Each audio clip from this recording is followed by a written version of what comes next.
Motion to allow Director Eady to participate remotely has been moved and seconded. We'll call it roll. Director Ja? Yes. Director Requejo? Yes. Director Ortiz? Yes. Chairman Barkley? Yes. Motion to allow Yes. Director Eady to The motion participate is remotely carried. has been moved and seconded.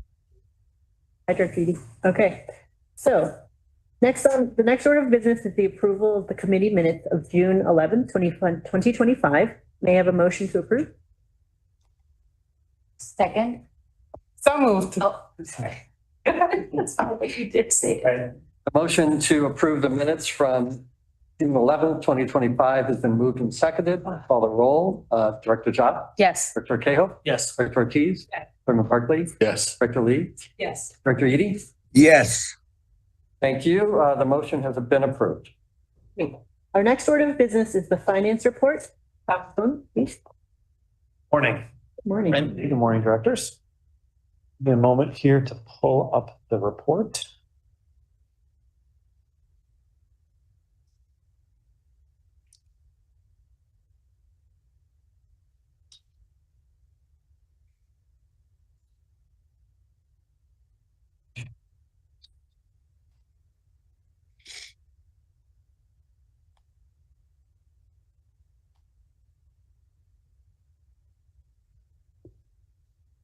Okay, great. So I'm going to walk you through the financial results for the month of May. We're going to start with system generated revenues.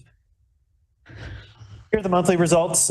You can see that we are positive to budget both on fare and pass revenue and our non-fare box revenue. So good to see fare and pass totals coming in ahead of budget. That makes up a little bit of ground for the year-to-date number, which you'll see on the next page. Non-fare box revenue continues to be robust, thanks primarily to the investment income that we are receiving. So total revenue for the month, system generated revenue, 3.9 million positive to budget, 5.1 million ahead of where we were last year.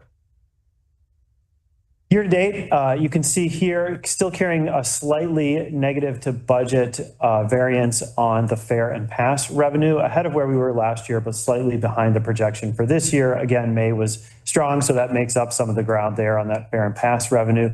Non-fare box totals robust for the year, more than sufficient to offset that slight negative variance. So total system generated revenue, 6.8 million better than budget and 12.6 million ahead of where we were last year. On the expenses side of things, most of the lines coming in pretty much at the budgeted level or slightly below it. Labor is within a fraction of a percent of the total budgeted level, pretty much on target with where we expected to be with the total workforce and sort of managing some of our additional fringe expenses within that as well. Material is going to continue to be positive throughout the year as we see the benefit of having those new vehicles in place. Fuel, we're getting a slightly better rate than we anticipated, so that positive variance is going to continue. Power, this is more of a timing issue as we reflect the actual power usage earlier this year and take a slight credit in the month of May. Security services, slightly over budget for the month. We have more than sufficient positive variance from earlier this year to offset that. This is as the security services come online and are fully staffed for hitting that budgeted line. And then other expenses will be positive for the remainder of the year, but probably not at this robust of a level because there's some timing associated with this result. So total operating expenses, about 9 million positive to budget for the month. Year to date, we look across all the categories there, positive to budget or within a fraction of a percent of being on budget on the different categories. So total operating expenses for the year to date through May, 29.5 million positive to budget. On the public funding side of things, looking at our most recent collections, you can see that sales tax remains robust. So sales tax revenues remain robust to their projections for the most recent monthly results. And a good sign this year versus where we were at last year, real estate transfer tax has been coming in slightly ahead of projections. So May was a particularly strong month for the real estate transfer tax, which continues to maintain it ahead of the forecasted level for the year to date. And again, that sales tax revenue, we do expect to continue to be robust through the rest of this year, always depending on overall economic conditions. Then on the commodity side of things, oh, there we go. Commodity side of things, no change here from what you saw last month, although we are getting closer to the fixed forward purchase of our 2026 power. So I will be expecting to bring forward an update to that at a future board meeting. With that, I'm available to answer any questions. Thanks, Tom. No questions on my end. Chairman Barkley, any questions? No questions. Dr. Ortiz? None. Dr. Arquejo? Yeah, could you provide us a reminder of what the next steps or milestones in the creation of the 3 scenarios for 2026 are? Yeah, happy to. So last month, the RTA issued their budget call. So they formally issued their budget call. They have asked each service board to prepare 2 scenarios. One scenario, which I would call more of the business as usual scenario. So assuming that we get funding sufficient to address the fiscal cliff number. And then the other scenario, which would be the fiscal cliff scenario. So assuming those revenues don't come into place. And then the third scenario, which this board has talked about, which we'll be preparing, is the appropriate level of investment, I think, as you have termed it. So right now, we're doing a lot of internal work, kind of gathering the submissions from the various departments about sort of what do each of those look like from the department level, so that we can start to compile that into those couple of scenarios. As you can tell, right, when you go from making 1 budget a year to 2, and then, potentially a third, right, you do almost double the work that you're doing. So it's a little bit more internal work that's going to be required to bring forward each of those scenarios. And that's what we're doing right now. In addition, the budget call from the RTA called for outlining a set of efficiencies. So when we do bring forward the budget, we'll talk about some of the efficiencies that are being put in place on those scenarios, along with looking at fares and sort of the appropriate level for fare setting regionally, and then also at each of the service boards for next year. So we're in that process right now. Again, we still have our statutory deadlines where this board is required to pass a budget by the middle of November 15th. Obviously, we have to public hearing requirements and budget releases prior to that as well. So we're still within those timeframes, a lot of internal work right now. We expect to be having more discussions as we compile things and can have some of those higher level discussions as well. Thank you. Just to recap, 3 scenarios, appropriate funding at $1.5 billion. Business as usual to be similar to last year, and cuts if the crisis is not averted. And just for clarification, the RTA has asked CTA to provide 2 of those. And also to clarify, the RTA does have out a vision and a plan for $1.5 billion. Just they have not requested the budget for that. We will do whatever we can internally for that purpose. Okay, thank you. Thank you. John, any questions? No questions, thanks. Dr. Eady, do you have any questions? No questions. Thank you. Director Lee, you may now move on to agenda item number 4. Okay, agenda item 4 is the review of an ordinance authorizing free rides First day of school, Chicago Public Schools, 2025. 2026. Can't believe we're talking about all this.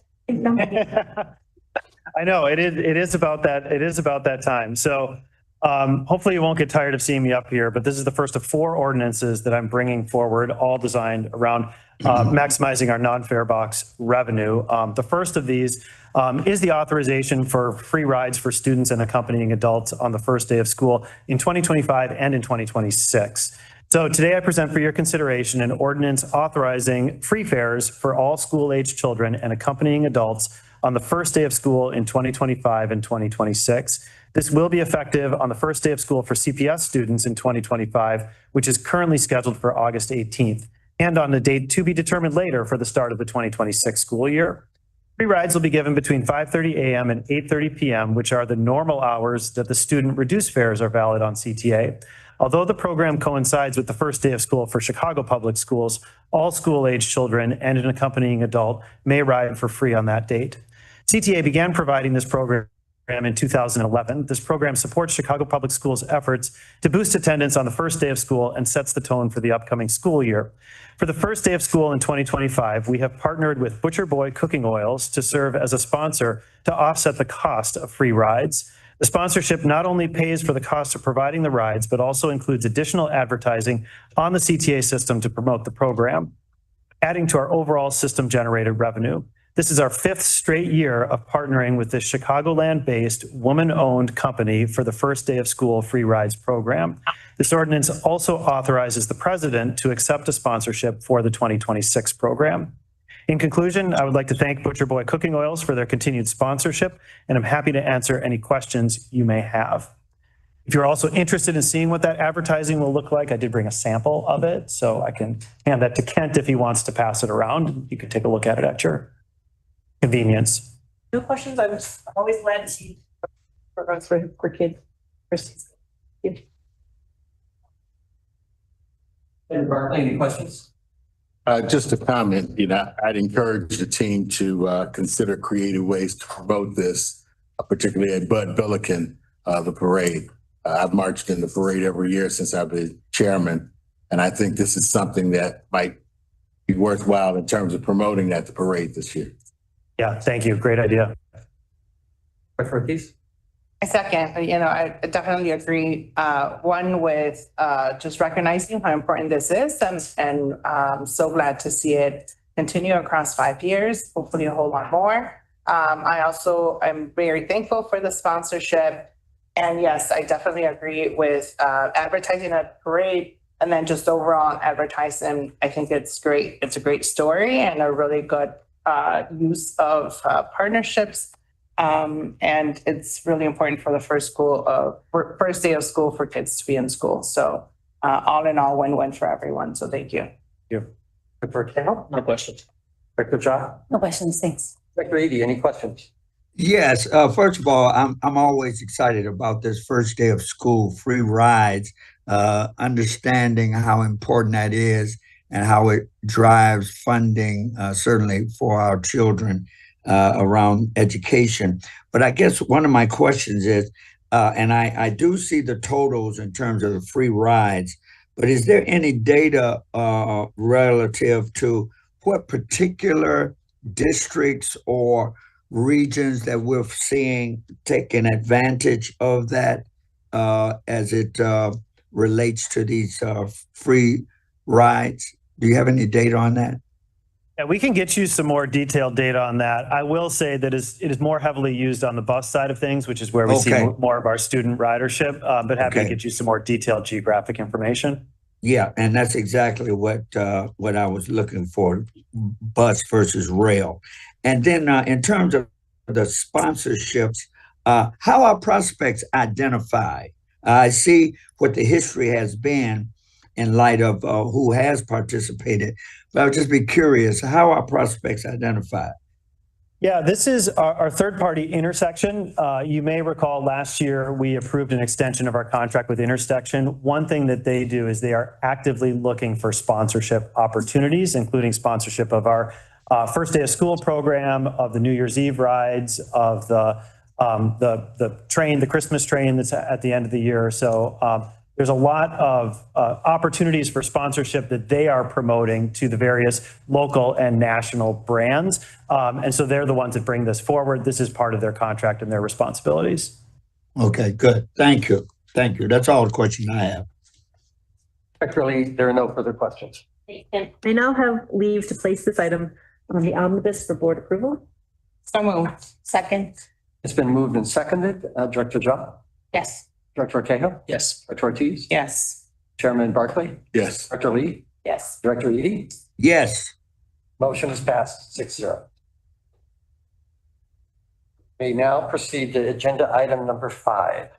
Agenda item number 5 is the review of an ordinance authorizing a co-promotional agreement with the City of Chicago Department of Fleet and Facility Management. Tom?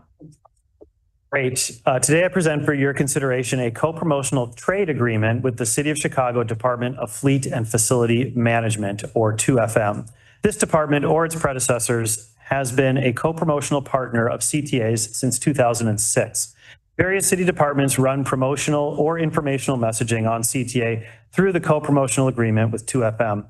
The total value of the co-promotional trade is $392,952.50.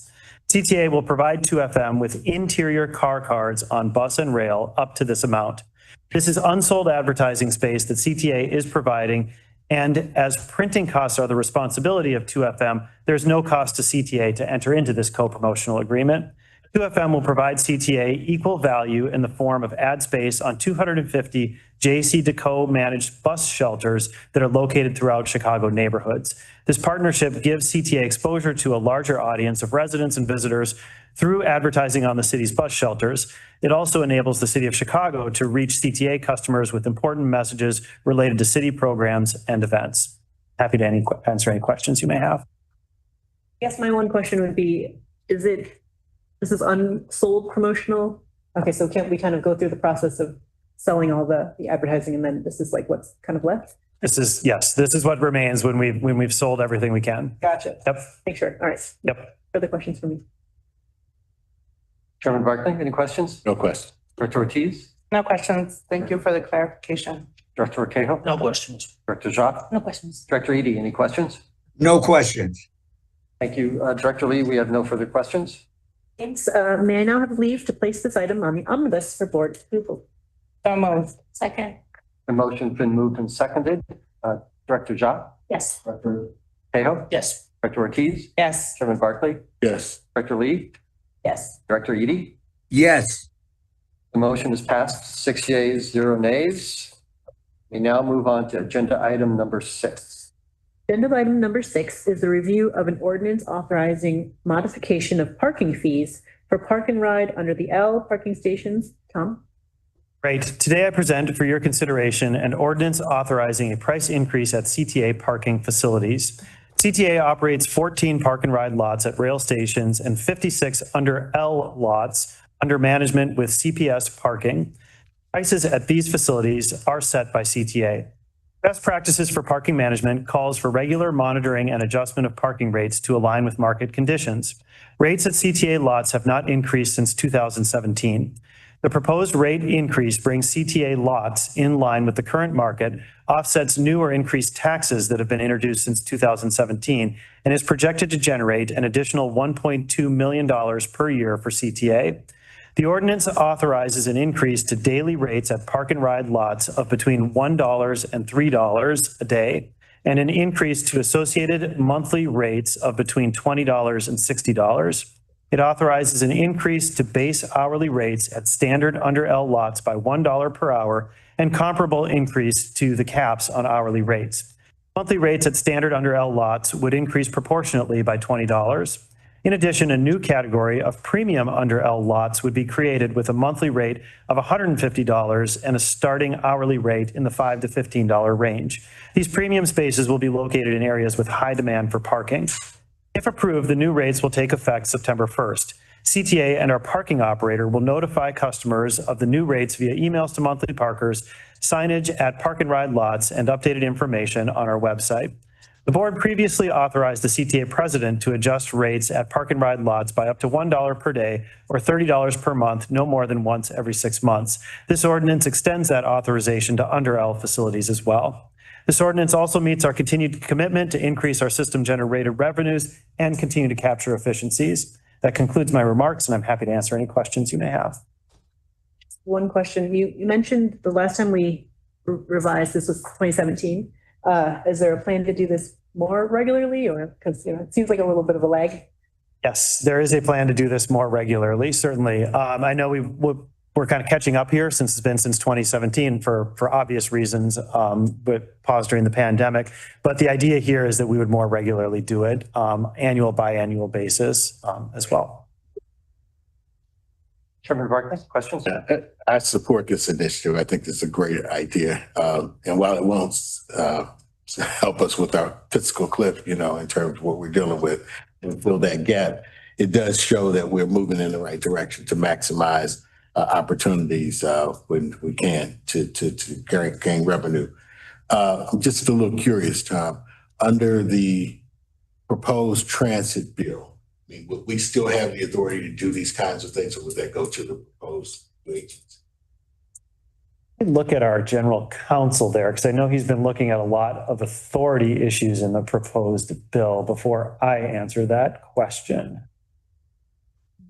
I would say, as I sit here, it's not clear. How's that for a lawyer answer? Yes, much of our authority is going to be that it's delegated to us by the new entity. And it's difficult to answer on a case-by-case basis until such delegations occur. I will note, this is considered currently system-generated revenue, so it does help us with our recovery ratio because it is system-generated revenue. Thank you. Thank you. So I want to highlight, if you can, would you like to highlight the 3 reasons why this is an important increase?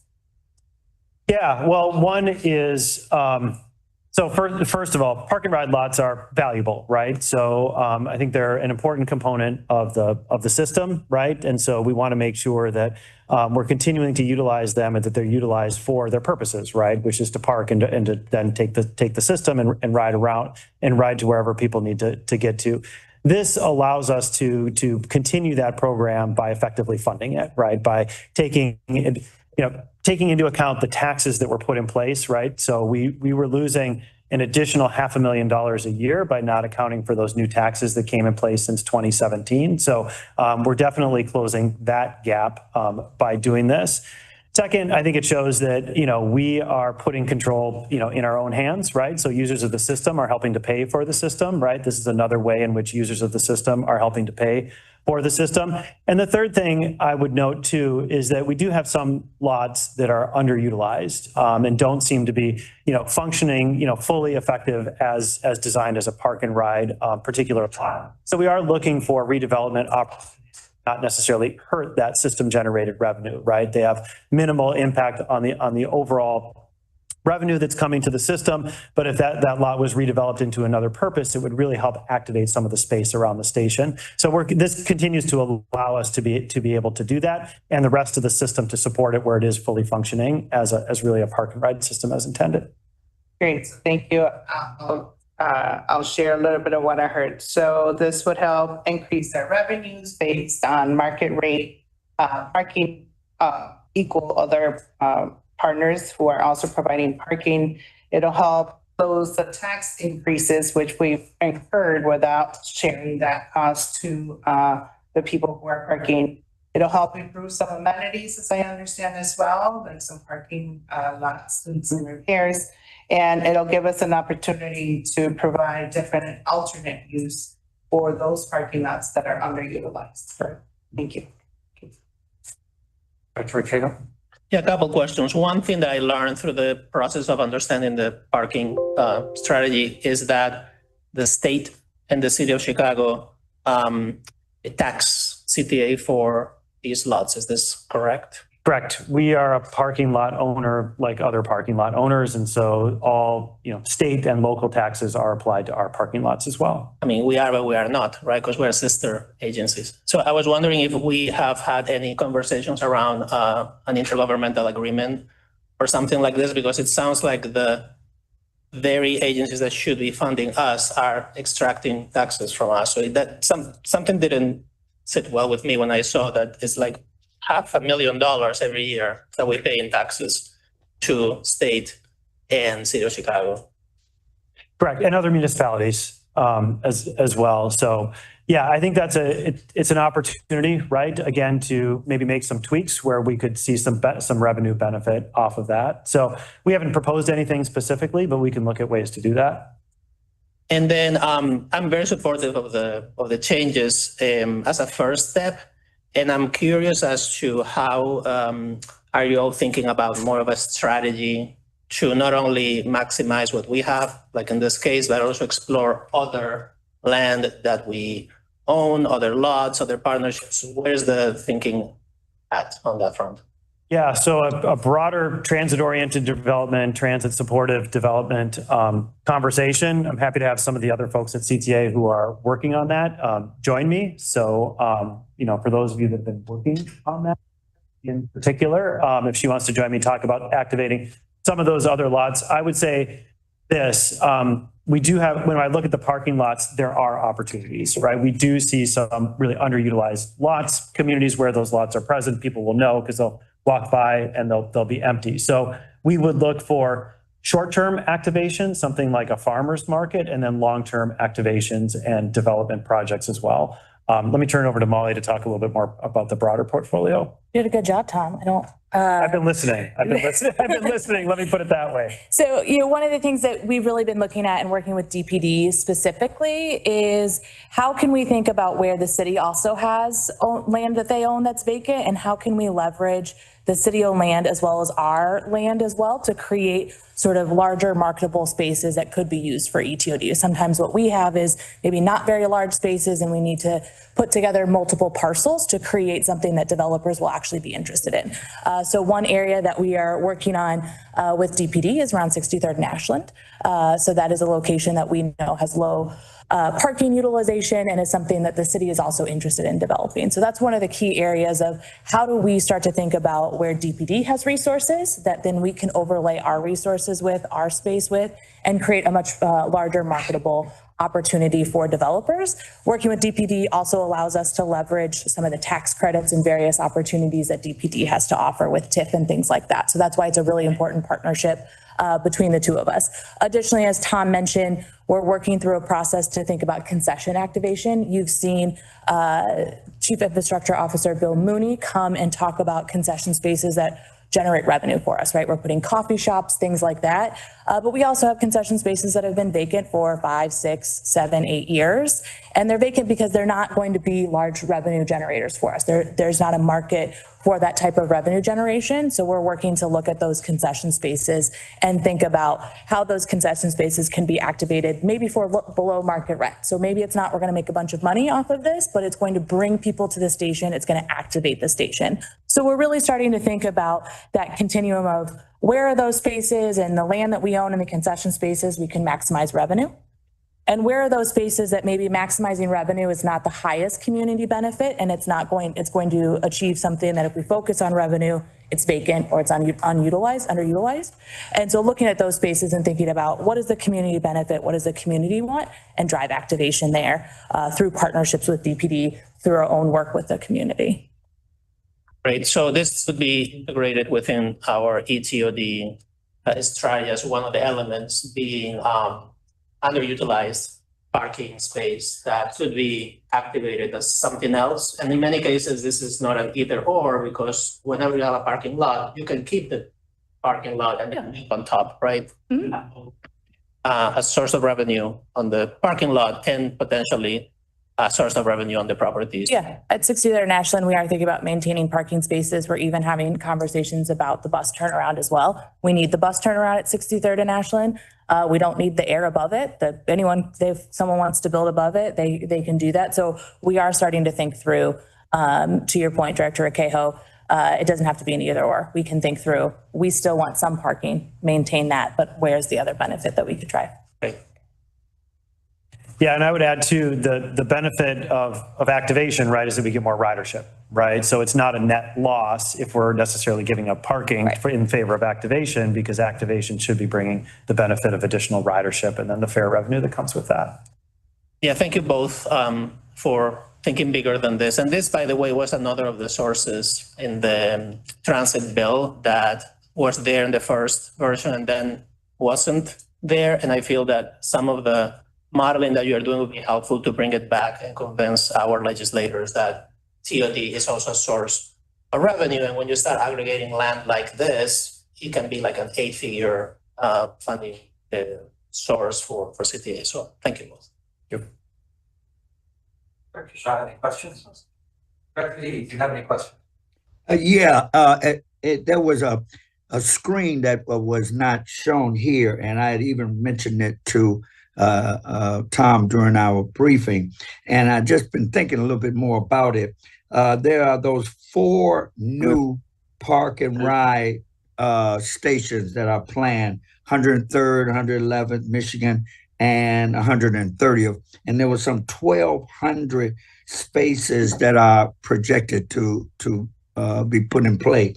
And you helped me to understand that much in terms of the rates are driven by existing occupancy. And so with this not having any history, what I guess is the gauge of how those rates will be set? I know that you explained that there are some that are on the higher end by their occupancy, some on the lower end. With this having no history, how will that be gauged? What will be the gauge to measure or determine what those rates will be at those stations? Yeah, so let me just make sure that I caught the full introduction to your statement, Director Eady. I think you were referencing the parking lots that are planned to be built as part of the Red Line extension. Correct. Okay, got it. I just froze for a moment there, so I wanted to make sure I was talking about the right parking lots there. So yes, there are parking lots that are included as part of the Red Line extension project. And so as those come online with the project, looking at 2030 and beyond, we would be looking at other similarly situated lots. And again, knowing that there's not a lot of history, there might not be a lot of other similarly situated lots. We would probably set them at an average of the region in terms of what the price is that we're seeing there, and then model it based on that occupancy. So that occupancy might be anywhere between 30 and 50%. And it might be maybe a mid-tier kind of pricing level when we get to 2030, recognizing that we probably won't wait to 2030 to look at the prices of the rest of our lots. So there will be an evolution of our pricing before we get to 2030. But probably what we'll do is we'll look at the comparable lots that we have that are on the south side of Chicago. And then we will also look at other lots that may be owned in that area. Certainly the benefit that we're going to have with the Red Line extension is that you're going to be able to park pretty decent distance away from downtown, pay a pretty low rate, and then hop on the Red Line and get right to the heart of downtown. So they are going to be appealing when that project is built, but we want to make sure that people are utilizing them, right? That we're getting optimal utilization out of it. So we don't want to be too restrictive with the rates that we're changing, because we really do want people to park, get out of their vehicles, hop on the train, come downtown, go to wherever they're going throughout the city, then be able to get back in an affordable way. Yeah, and that's exactly what I'm thinking about. This needs to be something that people can live with, and we don't want it to be so exorbitant that it discourages use in that way. So I was just wanting to raise that will be a consideration that must be taken in light of how people will be more inclined to use it if the rates are something that is reasonable. So I think I communicated what I wanted to register to you guys.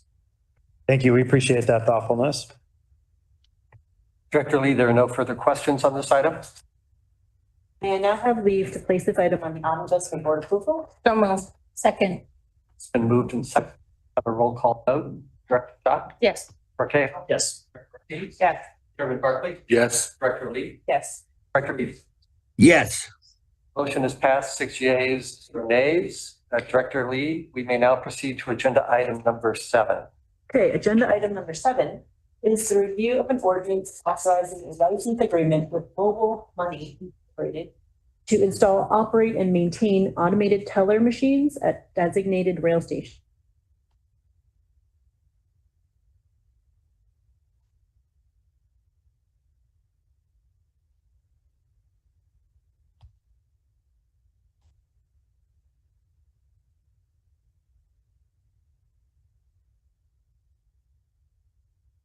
And provide an amenity to CTA customers, as well as generate a revenue stream for CTA. All mobile money ATMs will be branded as Navy Federal Credit Union ATMs. An additional 47 ATM sites on CTA property are currently licensed to Cash Depot under a separate agreement. This license agreement would commence upon execution. The initial term of the agreement is for 5 years with 1 2-year option to extend. Mobile Money will be responsible for all costs related to the procurement, installation, servicing, and operation of the ATMs, including but not limited to installation of all necessary improvements, such as electrical and telecommunications connections. Mobile Money will pay a monthly fixed rent of $30 per ATM location with 3% annual increases and a monthly percentage fee of 48 cents for each surcharge transaction. Staff estimates that Mobile Money's bid will generate $98,000 over the initial 5-year term and $141,000 over 7 years. In addition, Mobile Money will pay CTA a flat fee electric charge of $20 per ATM per month, which will increase at a rate of 3% annually. JLL assisted CTA in brokering the ATM locations and evaluating proposals. I'm happy to answer any questions you may have. I have one question regarding like security. I feel like when there's more ATM machines, there's more propensity for risk, potentially for some security risk, I guess. Or how are we considering, making sure that these, where we're placing these are secured? These are locations that do have existing ATMs. So this is a renewal of existing ATM locations that obviously the provider is responsible for the machines and any damage they have. And as you know, we have an extensive camera system and other things that help protect a lot of the property that we have at our stations. So we have not heard from the bidders that security is a major concern of theirs. So I think that they're comfortable with the setup guys and the security that we have in the station. Director Ortiz? Can you just briefly share how this particular entity was selected? Yeah, it was, I'll go into a little bit more detail on that. ATMs, if you've looked throughout the city, they're getting fewer and fewer ATMs. So the cash is just diminishing as a means of paying for things, right? We see that in our everyday lives. We see that if we're ever looking for cash and trying to look for an ATM, that they are harder to find. The market for ATMs is getting smaller and smaller. So we initially put out a bid for 88 locations, which is what our previous contractor had. We didn't get any interest on that because of this very reason, is that there's just not the volume with that media anymore. So we solicited feedback from potential bidders, and we solicited these 13 locations. This bidder came back with the best pricing on it. Thank you. Director Cahill? No question. Director Shaw? No questions. Director Eady, any questions? No questions. Thank you, Director Lee. There are no further questions on this item. Okay, so may I now have leave to place this item on the omnibus for board approval? So moved. The matter has been seconded. We'll have a roll call vote. Director Shaw? Yes. Director Cahill? Yes. Director Ortiz? Yes. Chairman Barkley? Yes. Director Lee? Yes. Director Eady? Yes. Motion is passed 6 yeas, 0 nays. Director Lee, we may now proceed to agenda item number 8, purchase and sale recommendations. Okay, so our next order of business today is the contract one, which is the concept. No questions from me? Any questions? Questions? None. Director Cahill? No questions. Director Shaw? No questions. Director Eady, any questions about this contract? No questions. There are no questions concerning this contract, and there are no other purchase and sale award recommendations. If there are no further questions on contracts, may I have leave to place the one contract on the omnibus? So moved. Second. Been moved and seconded to place this contract on the omnibus. We'll have a roll call vote. Director Shaw? Yes. Director Cahill? Yes. Director Ortiz? Yes. Chairman Barkley? Yes. Director Lee? Yes. Director Eady? Yes.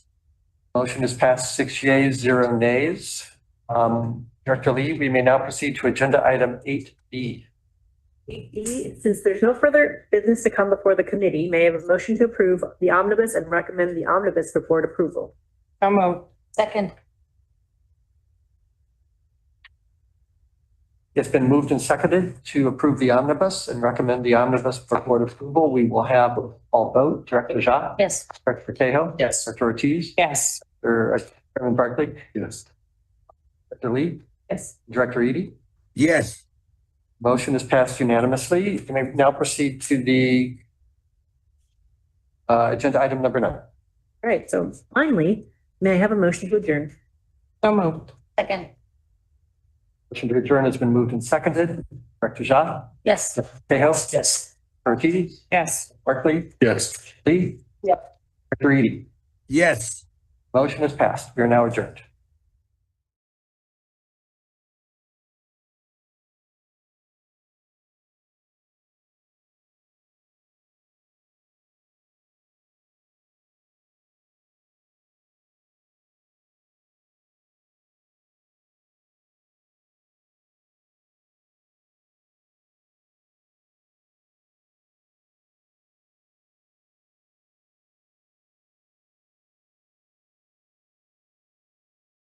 I would like to call to order the meeting of the Chicago Transit Board for July 9th, 2025. Kent, please call the roll. Director Ortiz, Present. Director Cahill, Present. Director Shaw, Yeah. Chairman Barkley. Here. Chairman Barkley, we have a quorum. Thank you. We were advised prior to today's meeting that Director Eady would be unable to attend this meeting in person due to travel obligations connected to a work commitment. The chair will entertain a motion to permit Director Eady to participate in this meeting remotely. So moved. Second. Been moved and seconded to allow Director Eady to participate remotely. We'll have a roll call vote. Director Shaw, Yes. Director Cahill, Yes. Director Ortiz, Yes. Chairman Barkley, Yes. Director Lee. Yes. Motion is passed. Director Eady, you may now participate remotely. Thank you. Our next order of business is public comments. Ken? Chairman, we have one public comment for today, Patricia Puentes. Puentes, I'll remind you that I just sit here. yes, please. Okay. Thank you. Good morning. My name is Patricia Puente. I have various concerns, a lot of them, but I just know I have 3 minutes. On the 5th of July, Saturday, CTA transportation was terrible. Not in the way that there was no transportation. It was overflowing. It was making a lot of traffic. It was just terrible. I took pictures. There were non-service buses, like 4, 5, 6, and just they were making too much traffic. Chaos. It was really bad. I have pictures, I'll give them to them later. The other thing is that when I came back home, I always take the Midway train.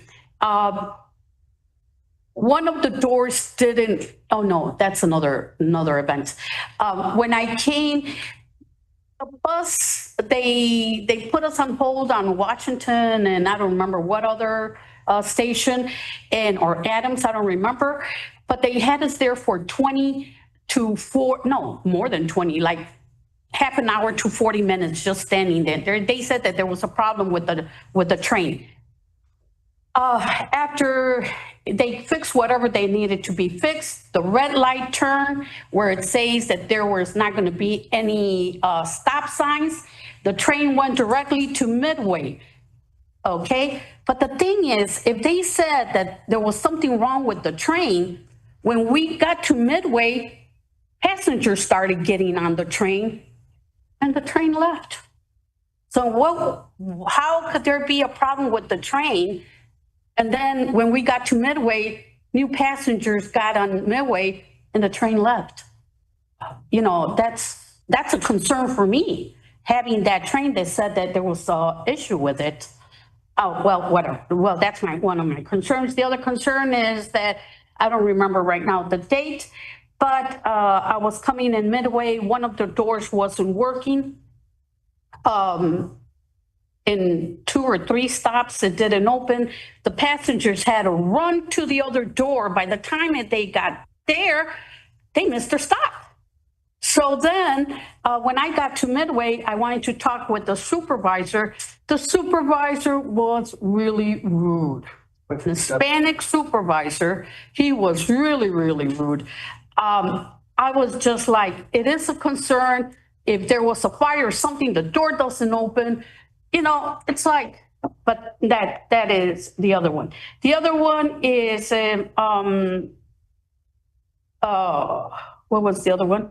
Oh, they were cleaning the floors on the 5th of July. People were slippery. Whatever. I almost fell. Why clean it when they know that it's a holiday and a lot of people are going to come? It seemed like they did it on purpose.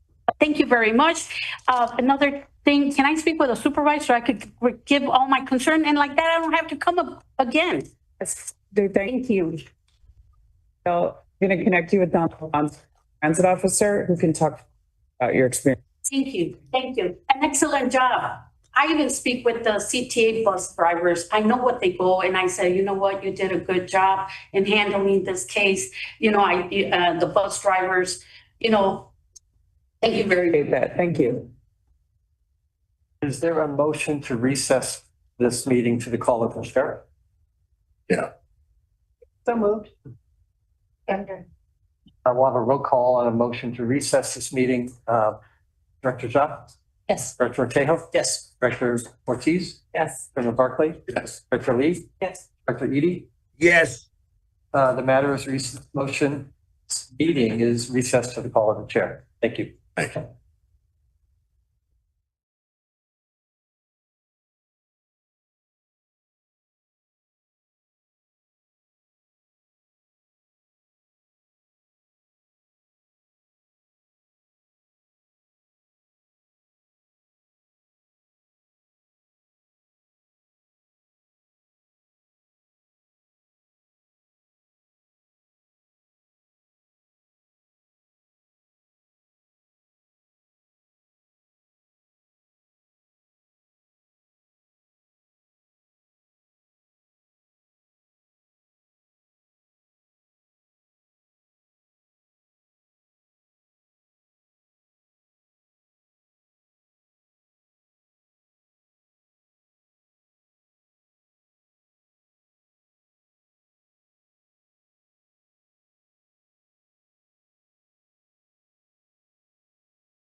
Resume the meeting?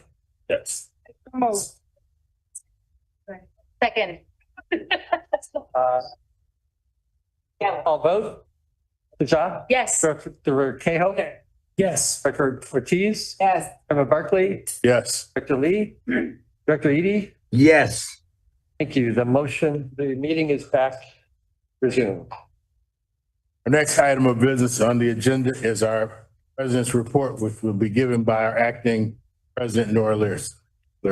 Thank you, Chairman, Directors. I'm happy to give an update on several topics for a few minutes.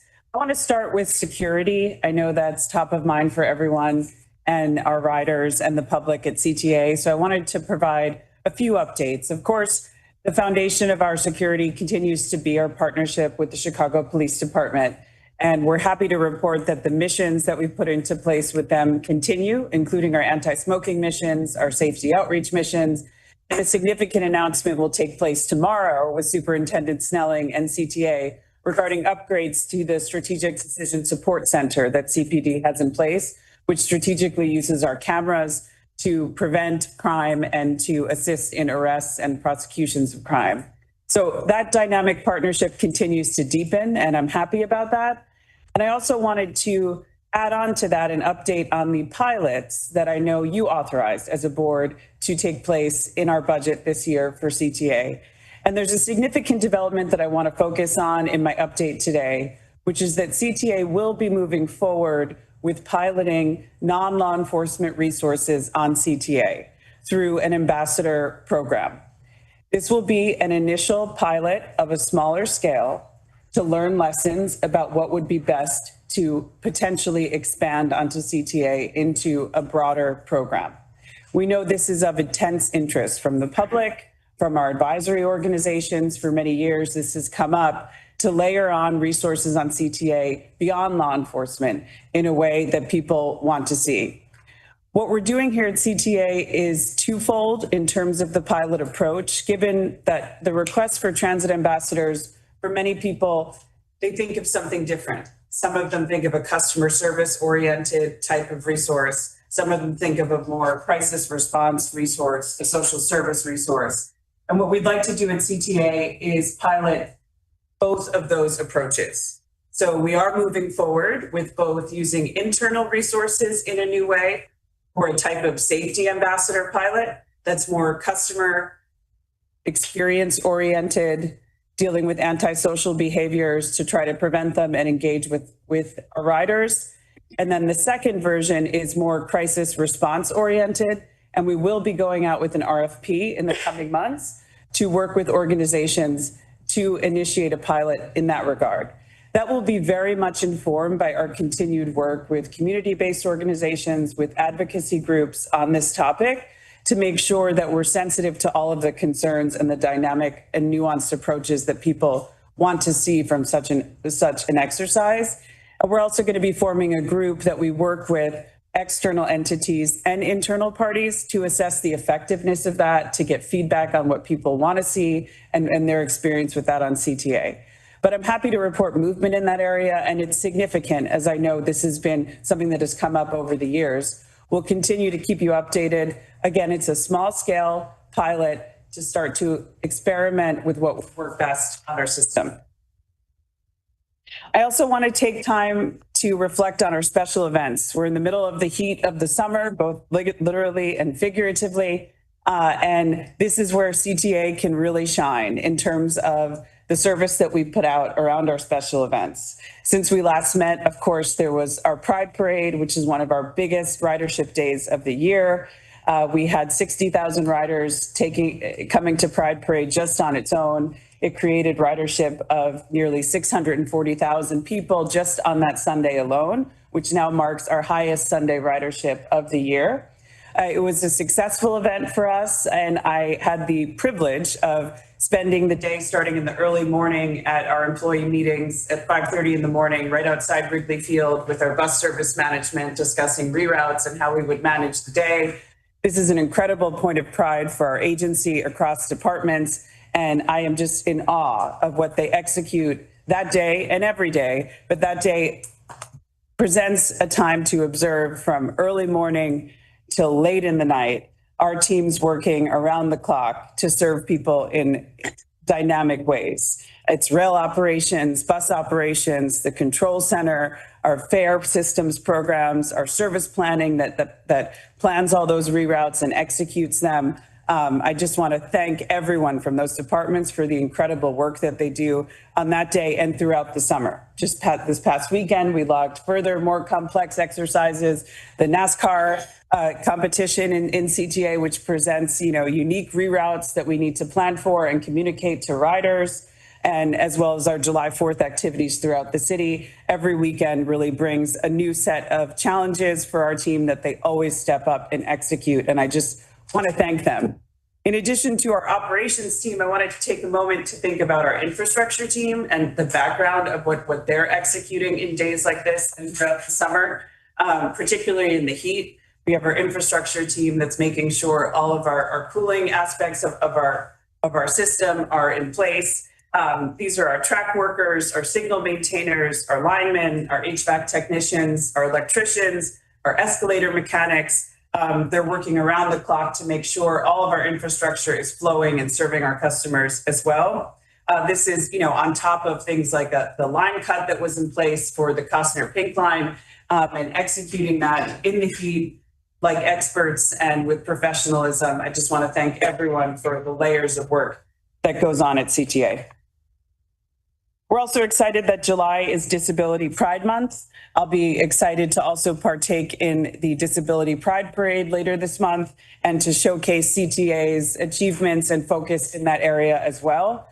We'll have a series of communications around that topic that we'll be excited to share with the public, as well as internally our Learning and Support unit is going to be executing a film viewing for CTA employees around major achievements around the Americans with Disability Act and forming a discussion here at CTA around those topics to deepen our appreciation and understanding of transit and how it plays a role. Of course, the Red Purple Modernization Station openings on July 21st, falling during Disability Pride Month, is a poignant moment in terms of the excitement around those accessible stations and the role transit plays in moving those meaningful initiatives forward. A few points on ridership. I mentioned the Pride Parade, but just an update, CTA is averaging 6.5 million weekly rides. In June, we saw 5% year-over-year growth, demonstrating our continued health and ridership increases throughout the summer and this year. Our bus frequent network continues to be an example of how investing in service can increase ridership, and it's something that we continue to highlight with on the legislative front, that the importance of investing in transit will continue to improve ridership. We're seeing 9% ridership growth across our 8 frequent bus network routes. And just to give you a sense, that's 3 times the ridership growth that we're seeing in the bus service overall. So when you add frequent service, you drive ridership growth and people are attracted to it. For example, the J14 ridership has grown by 23%, and the number 60 and number 95 are each growing by 17% as well. And we're excited to see those efforts. Another initiative that happened in the past few weeks is our CTA Chats initiative that I've been really excited about. We see some boards in the room here that are an example of what we've put out on our system. We've had 11 events so far in which CTA leadership and staff is at stations, at bus stops, talking with riders about what matters to them at CTA and what they'd like to see. This new forum has really provided a great opportunity to demonstrate CTA's commitment to hear from our riders, particularly in this unique period that we're in terms of the fiscal discussion, to make sure we're hearing directly from them and what they want to see and what matters to them. So I will ask our team to play a short video that kind of gives you a sense of some of the work that's been done and what we're hearing from riders. I ride the CTA every single day. I usually take the red line. More commonly, I use the 8. Blue line, green line. I'm everywhere around the city. If you're going to live here, you need the CTA. You cannot do anything. If you're driving, you're going to be late, pretty much. So you need the CTA. You have to have it. I'm a disabled person. I have epilepsy. It is very difficult for me to be able to have a car and drive around. So I changed my whole life and chose specifically to uproot and go to Chicago because of the existence of the CTA. Without the CTA, I would be stranded. It's such a critical part of how I get around the city and how I access friends and family and work. And it would just cost so much more to have to think about taking other kinds of transportation. It's critical for so many people to get where they need to go. The CTA gets me pretty much anywhere I need to go. So if I need to go shopping, if I need to go to the library, if I need to get some coffee, it's as simple as going right outside your door. I fully rely on the CTA. I don't have a car, so CTA is how I get around the city. It's how I get from everything to, like I said, doctor's appointments to meeting with friends. It's how I get anywhere. It's affordable, it's quick, and it gets me where I need to go. The U-Pass is also offered through my school, so it's pretty accessible for me. Without the CTA, this would be a desolate wasteland. Well, without the CTA, I would be at home. CTA gets me to work, CTA gets me to school, and CTA gets me home safely. It's gotten a lot safer. I feel a lot more comfortable at the stations now. The rides are also a lot smoother. I think they're a lot more quiet than they used to be. The CTA is integral to my experience as a Chicagoan. It makes the city accessible for everybody, and I love the bus drivers. It's my favorite group of people. A Chicago without CTA is like a field museum without Sue. Bread without flour. A sky without clouds. Like a human without a skeleton. So all our nutrients, all our transport, the things that make our city vibrant, we want to be together on the CTA, going all over the city. The CTA is the backbone of the city, and it's what makes it special.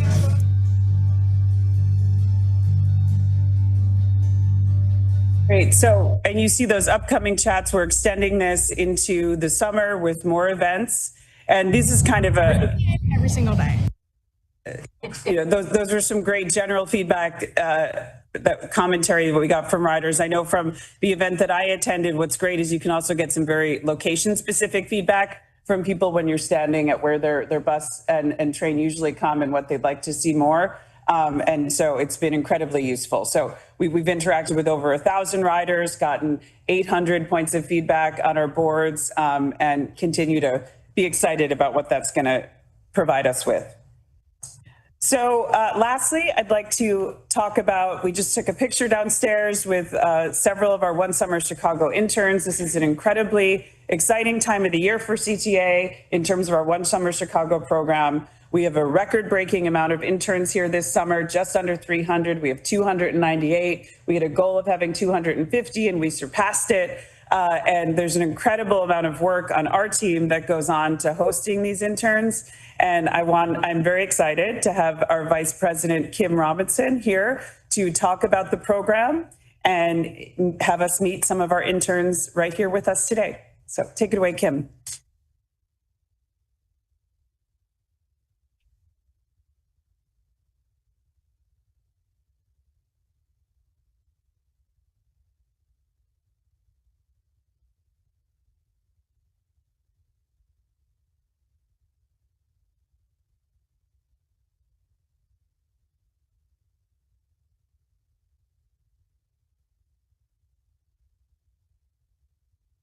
Good morning, Chairman Barclay, Board Directors, Acting President Nora Learson, CTA leadership, and other attendees.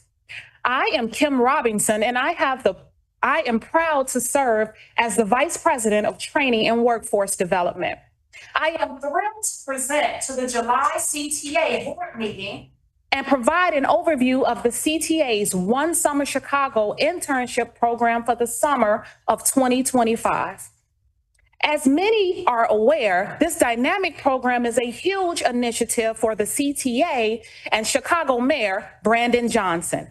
I am joined today by two interns in the program. Both will later address the board and describe their experience with One Summer Chicago.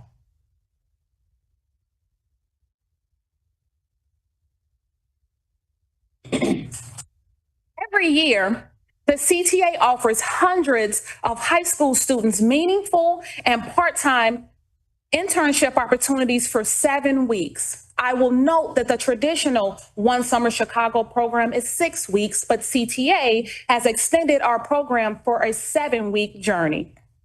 The CTA interns participate in a hybrid internship experience that includes an innovative approach to CTA's hallmark program model, focusing on work experience, professional development, and mentorship from transit industry professionals. As mentioned by Acting President Learson, our goal for 2025 was to host 250 interns and externs in this program. We are proud to announce that we have exceeded that goal by onboarding nearly 300 interns in this year, resulting in an increase of around 18%. As you can see with the program overview, we are, as I mentioned, we have a 7-week hybrid program. Our interns work 5 days a week, 5 hours a day for a 25-hour work week. The starting salary was $16.20 when the program started on June the 23rd. As of July 1st, the new salary is $16.60 based on the minimum wage. With this program, we offer to our interns CTA-issued iPads, the internet, teleworking supplies, there's college visits, there are community service events, various site visits, and field trips. We create a theme every year that serves as a roadmap to guide our interns on a unique path. This year's theme is Navigating Your Future. Yes, a play on words with the navigation. We selected this word navigate as defined to steer or move. We are using this opportunity to steer and move our youth to achieve future goals with professional development, mentorship, career aspiration, and networking. The CTA's interactive program can best be described using our rail line system as a guide. We'll start with the green line. That's our route to workforce. This routing includes our orientation week. It was a kickoff where we also had workshops for professional development, team building, and healthy workforce relationships. Our next line is the yellow line. This is our path to career. This is our route to career pathways. On the yellow line, our interns learned various pathways through virtual career rides. Through our virtual career rides, we had the 4 departments displayed on the screen to share their experience and to provide steps to help enhance the future of our interns. For the yellow line, it's our route to service. During this route, our interns participated in community projects while elevating their voice at the Greater Food Depository and Little Brothers of the Elderly. For our pink line, this is our route to professional development. During this route, our interns participated in a series of events. We have a corporate sponsor, Accenture, that hosted 25 of our interns for the Learn to Lead curriculum. We also have our CTA's own our own created professional development workshops where we introduce resume writing, interviews, personal branding, and headshots. Also, this includes various field trips to the Art Institute and the Museum of Contemporary Art. For our blue line, this is our route to higher education. We have partnered with the City Colleges of Chicago, more specifically Olive Harvey College, where our juniors and seniors are allowed to take the 4 courses displayed on the screen. They are free of charge. While they are participating in the program, they receive college credits for any future endeavors. For our purple line, this is our route to wellness. During these virtual sessions, we have our performance coach from Nikki Hale Consultants to work with our intern along with CTA's wellness department that helps the interns to balance work and life with activities to help improve emotional and physical health.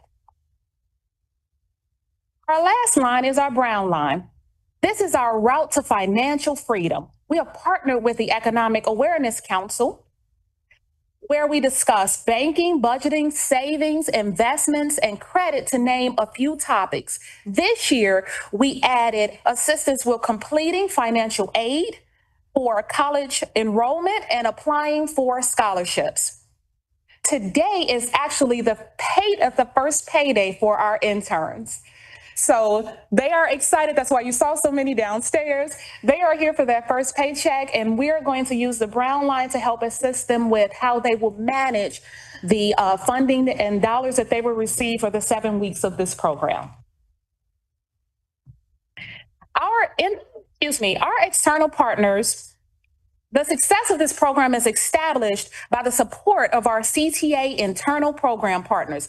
As displayed, various departments have hands-on participation with the One Summer Chicago, including onboarding, payroll, programming, and mentorship for special projects. Our external partners are displayed as well. We work aggressively to ensure that this program is impactful and meaningful for our youth. Last year, we forged a partnership with the Chicago Public Schools Southside Occupational Academy. Our One Summer Chicago interns with diverse needs complete programs including culinary arts, art, computer science, and horticulture. If you remember last year, our externs held a pop-up sale with various items that were handmade in CTA's lobby. This was a grand success, and you will see our externs again on July 22nd. I am excited to lead a team of amazing transit professionals who are passionate about youth recruitment, engagement, mentorship, and career pathing. Please meet Team TWD's unit of internship and educational program. This outstanding program is led by a director, one manager, two coordinators, one for high school and one for college, one training specialist, one staffing specialist, one business admin coordinator. I am proud of the work performed to maintain and continue to imagine One Summer Chicago with a small group of 7 CTA staff members. We also have 11 cohort conductors. These are college interns. They coordinate the day-to-day activities for their cohort. This allows for effective engagement with our high school interns as their voice and experience align with this generation and our interns. We have an additional 3 college interns that assist with programming and digital media. As mentioned, we play a vital role in ongoing success and sustainability of this program. I have a few additional slides, including various photos to highlight some of the activities previously described. We started the program on June the 23rd. For our orientation, we partnered with Harold Washington College to make our orientation a grand success. We had a CTA meet and greet with our CTA staff who agreed to mentor our interns during their special projects.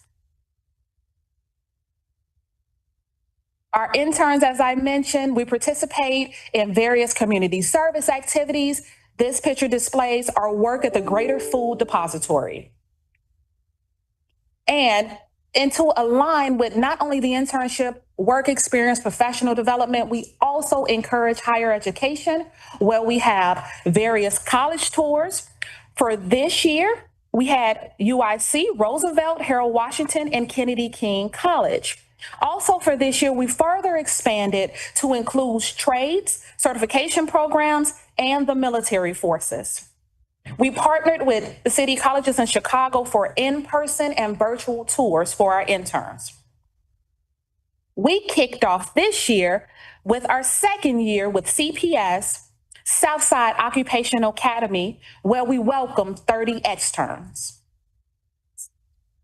And an amazing highlight, as mentioned by Acting President Learson, we had our first meet and greet with around 30 interns from special projects. They had an opportunity to meet one-on-one and engage with Acting President Learson.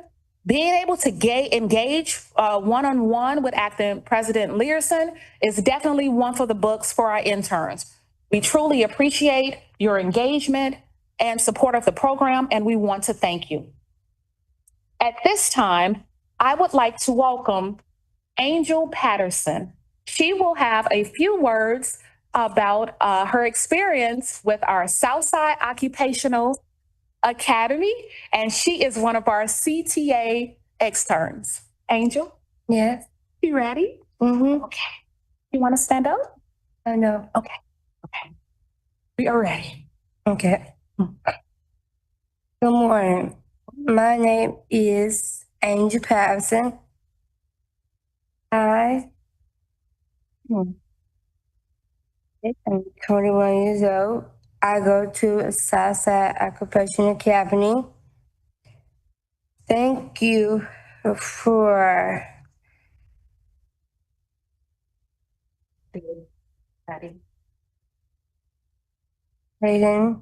work CTA this summer.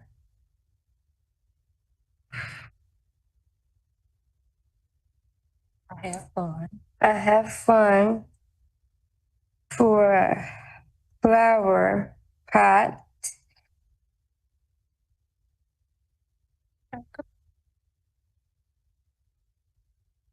Yes, okay. Then you can say that. You hope to come again next year? Yes? Yes. Okay. She hopes to come again next year. And we will be excited to have you next year. Thank you.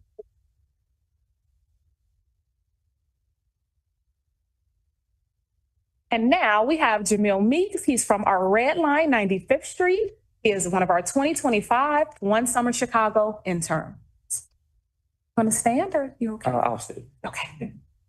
Good morning, everyone. Good morning, Chairman Barkley, Acting President Learson, CTA board members, interns, and staff. My name is Jamel Meeks. I'm a rising senior at St. Ignatius College Press, and I live in the Austin neighborhood. This is my third year as a CTA One Summer Chicago intern. I currently am in the Purple Loop cohort, where I'm assigned to Accenture. Thank you for allowing me to speak to you about the amazing opportunity CTA offers to Chicago's youth every summer.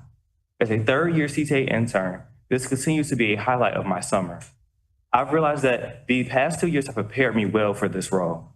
I started off in the professional development track 2 years ago, where I learned the importance of email etiquette, workplace collaborations, and building interpersonal connections.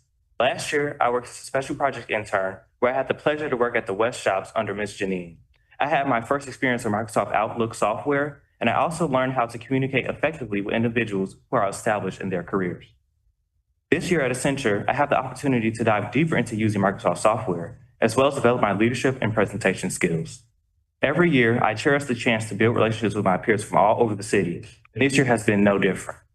In a city painted with a dangerous image, having an organization like CTA uplifting youth to envision themselves in a world of possibilities gives me and many of my peers a hope for a successful and impactful future.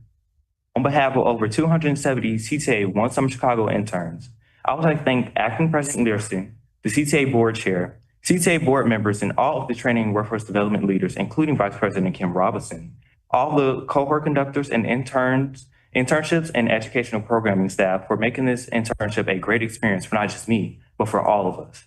It is because of your financial investments, mentorship, encouragement that we can participate in worthwhile programming with the second largest transit authority in the country. I thank you again for the opportunity to speak to you about how CTA has been, to me, been important to my development as a young adult. I hope you all have a rest of a wonderful day. Thank you. Thank you guys so much. That will conclude my presentation. I welcome all questions. Thank you so much, Kim. And thank you to our interns for speaking. I know everyone values it so much, so thank you for being here. And that concludes my president's report. Thank you. Yeah. Thank you very much. It's great time. Thank you for being brave.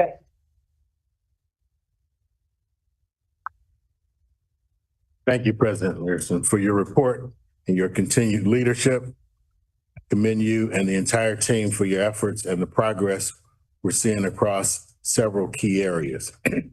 From expanded public engagement initiatives to continued service improvements. The work is being noticed, and more importantly, it is being felt by our riders. I encourage you and the team to continue in your efforts as the CTA chats enters into its second phase and the team rolls out safety pilot initiatives in the coming weeks. I look forward to updates on these over the coming weeks. As I mentioned during briefings, while we are seeing positive momentum, the progress we're making across engagement, service, and safety is at risk if we don't secure the equitable and sustainable funding needed to support and grow these initiatives. I appreciate the work you and your team have done to raise public awareness of this need, and just as critically to help to educate our legislators on how this funding is not just about keeping the lights on, it's about preserving and improving the service we rely on every day. It's about protecting jobs, expanding routes, and making the system safer and more accessible for all. Of course, as funding discussions continue, the topic of reform remains closely tied to the conversation. I want to reiterate my support, and I believe the board's support for meaningful accountability measures. I welcome reforms that promote transparency, that set clear performance expectations, and that ensure we're delivering at the highest levels. But I also want to emphasize the importance of preserving the ability of local transit agencies to make decisions that allow us to respond effectively and efficiently to the people we serve. Our ability to adapt to local needs is a strength, and we must protect that even as we evolve and improve. Before I close, I want to acknowledge and commend Kim Robinson, Ms. Robinson, and your team on another important initiative that goes unrecognized sometimes, the launch of our One Summer Internship program. Thank you very much. Meeting the students is one of the highlights of the year for the board. We had an opportunity to welcome this year's class earlier today, and I shared a bit of my own story, how I once sat in their seat as a summer intern at CTA. And I reminded them, as I do every year, that the next CTA president or board chair could be among them. We're proud to invest in their development, and I truly believe we're seeing the future of this agency in that group. Thank you again to the entire team for your continued work. We look forward to more updates in the coming weeks and to continuing to support your efforts as we push forward together. I'd now like to open the floor to my colleagues in response to President Learson's report this morning. Dr. Shah? Thank you. I totally agree with you. This is one of the highlights of the year. Seems to be press youth packed the lobby, and it seems like the group keeps growing. I remember taking a picture last year, and definitely there were more people today. So thank you for that. From your report, the only thing I think, great progress. I love the pilot presentations yesterday about kind of taking small steps, but looking into the future. The only thing I'd caution is one of the security initiatives about bringing I guess, what's the term? Folks without weapons for security. It's, to me, I think it's very, very important that we have a common language and how we communicate what these are, because we've sat here and heard a lot of feedback from the public on what those resources on our systems were doing, and that was the highlight of what we were providing. And I know we've spent millions of dollars in those initiatives. It should not be the same with a different name. Mm-hmm. And I think one of the things, an advantage of a pilot is that our ability, a POC or a pilot, is our ability to move faster. And I think whenever we introduce a concept of RFIs or, trying to consolidate or get feedback from everybody, it kind of slows you down. Mm-hmm. I would encourage the team to, if possible, handpick organizations that you want to work with, whether it is drug enforcement or smoking or just behavior issues. There are enough organizations within the city that you should be able to handpick your top 3 or top 5, bring those and highlight what you're doing specifically that is going to be different from what we've already done before. Because I think we need to tighten up our communications on that. Because if you can't convince me of the value of what you're doing, I bet you're gonna have a hard time convincing the general public on the value of those. And when we're spending dollars, I think we need to be very, very careful in terms of not making it sound like, well, you're doing the same thing with a different name. So I encourage you to kind of take a look at that and at least create, like, I don't know if it's a one pager or a communication that clearly lays out what are you doing differently. If you're spending money on the same initiative, what are you doing differently? And I think I would challenge you to come up with a better story and better communication to that. But other than that, I think really excited about some of the things that we're doing. The other thing that I want to highlight is also the whole parking space or the real estate. We talked about that a little bit. I still see opportunity for us to improve like our North Star vision of what the team is doing around just development of the surrounding spaces within our transit areas. I think we need to tie these messages back to our strategic of here's our long-term view and here's how this piece fits. I feel like when we are approving some of these initiatives, they come as very siloed piecemeal. And we need to start getting better at starting our conversation where it's like, this is our North Star, this is how it fits into the picture.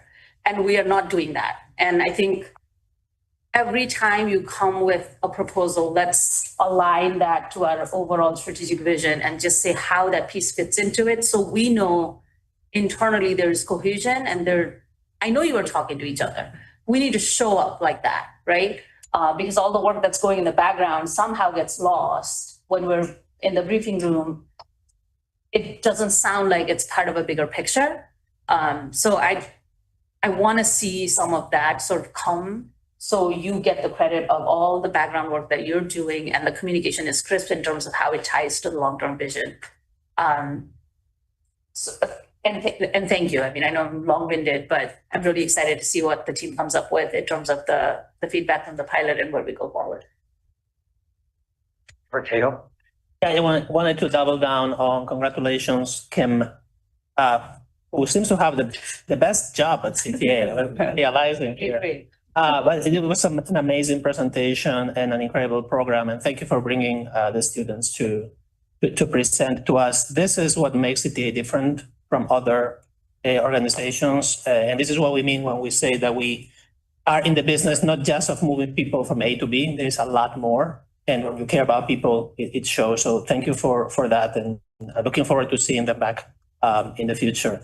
I have both the same excitement and concerns that some of my colleagues have around the security initiatives. I was one of the proposers of the pilot, so I'm super excited. And I want to thank everyone for finding the time this year in particular to allocate resources and think differently. And while the overall picture of this particular program, the non-law enforcement folks in the system is good, I am concerned about not taking this opportunity to do a full reset and reflect on what worked, what didn't, and spend some time with our colleagues, not only nationally, but internationally, who have done this type of ambassador programs.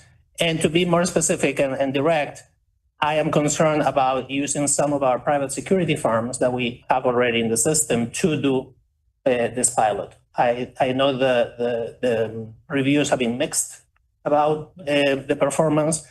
And I think, again, this is an opportunity, if possible, to find different ways and different partners. And as my colleague said, there are plenty of organizations in Chicago, and I do know that our procurement process is gruesome and can be complicated, but I encourage you to look beyond the usual. And also, I really encourage you all to partner closely with the mayor's office because they have a great set of relationships, networks, and programs that are actually working, for security. So just that on this.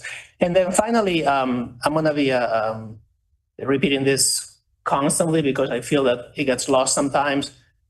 I want to stress how important it is that we build the 3 scenarios that we need to build not just the tool that RTA is asking us to do, but the one that we know is the right one, is providing us with the resources we actually need. And some of these initiatives, which is what people are asking for, require resources. You know, some of the ideas circulating out there, including having our own police force, is not a cheap proposition. You know, it requires resources. So I wanted to, again, encourage the team to work on what we have to do by law and also what we have to do because it's the right thing to do. Yeah, please. Thank you. I'm not going to repeat everything, but I absolutely agree with everyone they said. Thank you for all the leadership and the internships. It's amazing. It's absolutely valuable. This must have been another meeting about safety and security, because I know that was a big piece of my session yesterday. I guess I was going a little further than that as well. I kind of, I'm glad you started both in that space. I was pretty clear and firm in expressing what I have shared previously, maybe even a couple of months, maybe even a year back, that if we can formally establish a safety and security task force that includes partners, not just from the city, but from our neighborhoods and obviously with leadership within the CTA. I really feel like that is a great way to help us understand a North Star, be clear about that, and then work everything else that we do to meet that North Star. Without that, I do also feel that these projects are sort of one-off. And I feel like together, this task force can think much greater, much stronger, and much clearer about where and how we can move the needle on safety and security in our system. So I would really like to stress that we need a formal task force on safety and security that is not just CTA, but that it involves other partners so that we can be clear about how we're moving forward, how we're tracking progress, and how we're actually documenting the kinds of efforts that we're doing, because it's getting us to a common place that is articulated and led by everyone and owned by everyone, so we make those efforts stronger. Thank you again for all you're doing. Love the chats, the videos were really fabulous. Hearing from our writers and documenting the stories, I think is very powerful. And I'll leave it at that. So thank you. Director Lee? Yeah, I'm not going to echo, I'm going to repeat everything that was said, but very much concur with a lot that was said earlier. I also share some concerns about the security pilot. I mean, I'm very happy that it's happening, very excited that it's moving forward, but I'm concerned again that it's going to be the same, more of the same. So I was just on a Green Line train this weekend and there was a lot of smoking. I kind of felt, I had nowhere to turn. Like, what do I do? There was no one there. It was like the end car, etc. So glad to hear the missions are still happening and initiatives are moving forward. But it's, we have to keep pushing further and do something different, because what we're doing isn't working. But otherwise, very excited that we're trying to double down on positivity and celebrating pride and celebrate disability pride, all these good things in the times of uncertainty. So appreciate that we're doing that as well. So thank you. Thank you, directors. And I just want to say, I think Director Eady, any further comments or questions? Well, yes, certainly. I was very excited, and I wanted to commend Kim Robinson and all of the work in terms of working with the One Summer Chicago. It's always good. It's always refreshing to know, especially concerning our youth, that we are exposing them to the kinds of things that we know will lend to motivating them to be their better selves and to accomplish those things that we know they're capable of doing. I'll just pose this. I don't know if there's opportunity for anyone to her to respond, but I was just wanting to know what are the what is the follow-up to these youth? Certainly we have them during the summer for those 7 weeks. I would just be curious to know what occurs beyond that.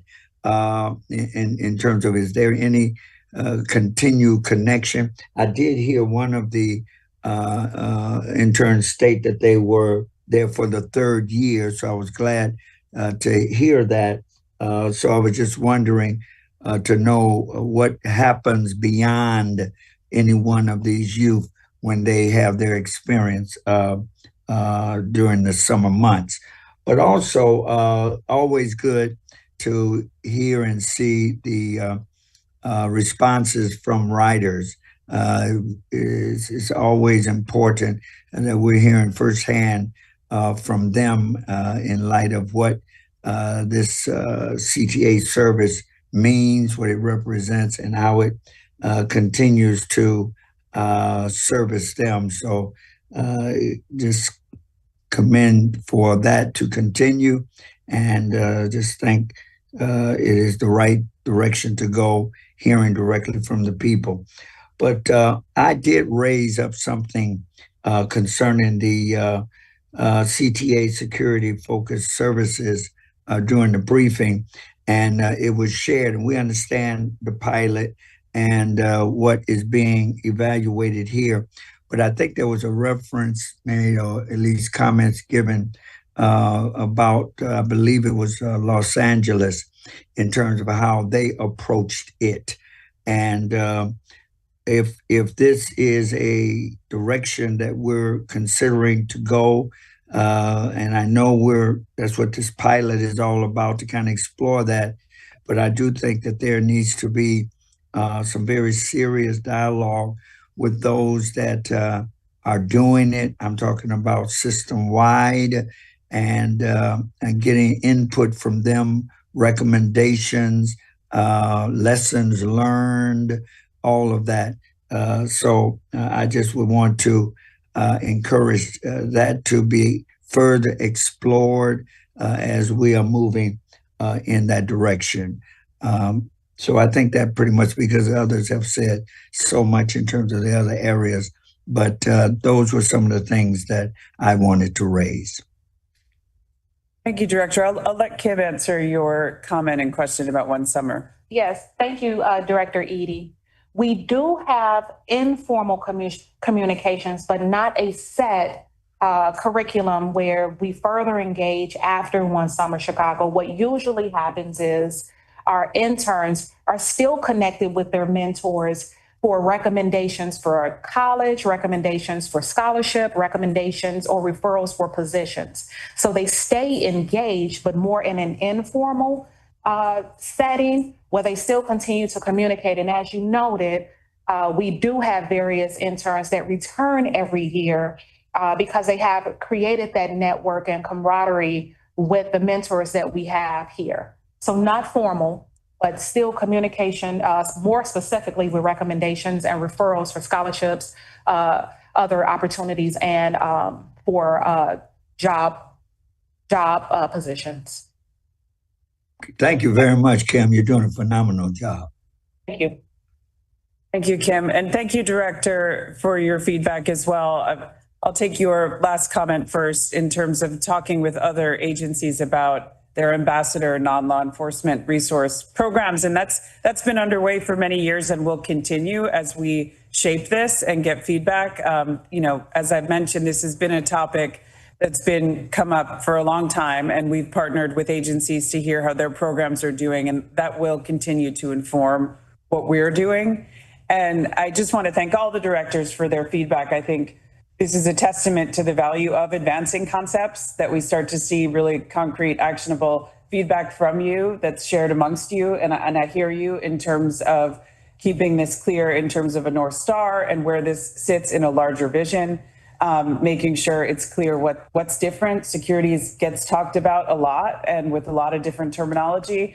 So what is different? What's the impact? And keeping the focus on that, as well as making sure we're partnering with the right entities in this, including the Mayor's Office of Community Safety, and Deputy Mayor Gary Gatewood has been a great partner and will continue to be, and that's certainly going to be a resource for us. So I really appreciate your feedback. And like I say, this is a testament to, I think, the value of moving forward with these pilots, that we can partner together and make them robust and effective. So I thank you for that. Thank you, Nora. Our next order of business is the approval of the minutes of our regular board meeting, June 11, 2025. May I have a motion to approve? So moved. Second. Motion has been moved and seconded. We'll have a roll call, roll call vote. Director Ja? Yes. Director Roquejo? Yes. Director Ortiz? Yes. Chairman Barkley? Yes. Director Lee? Yes. Director Eady? Yes. Motion passed 6 yeas, 0 nays.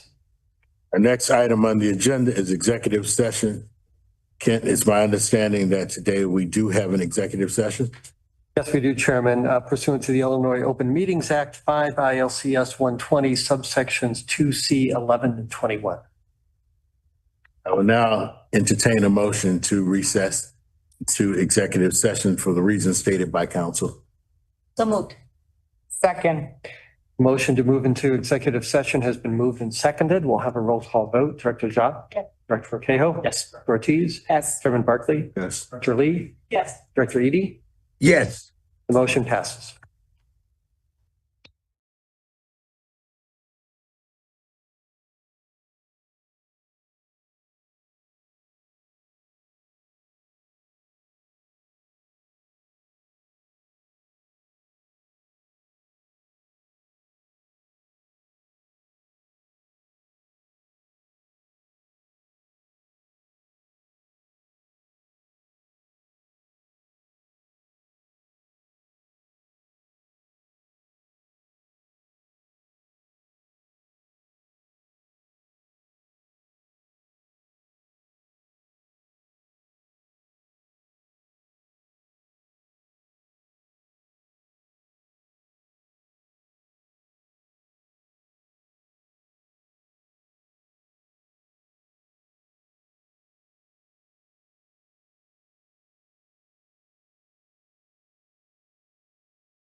Turn to open session.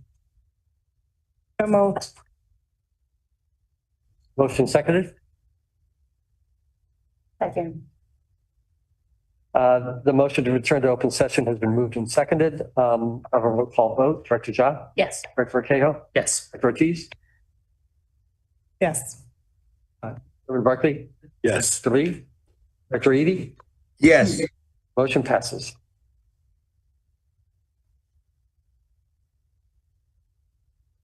Chairman, with respect to board item 6A,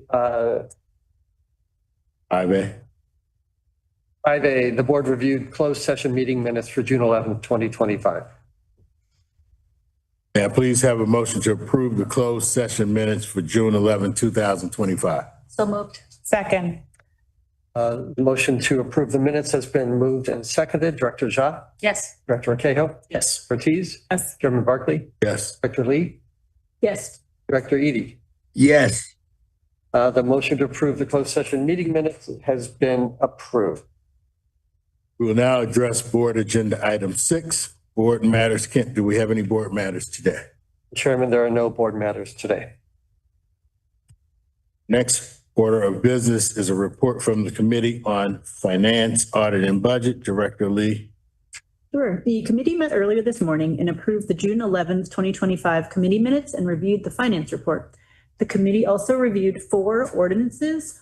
First, review of an ordinance authorizing free rides on the first day of school for Chicago Public Schools in 2025 and 2026.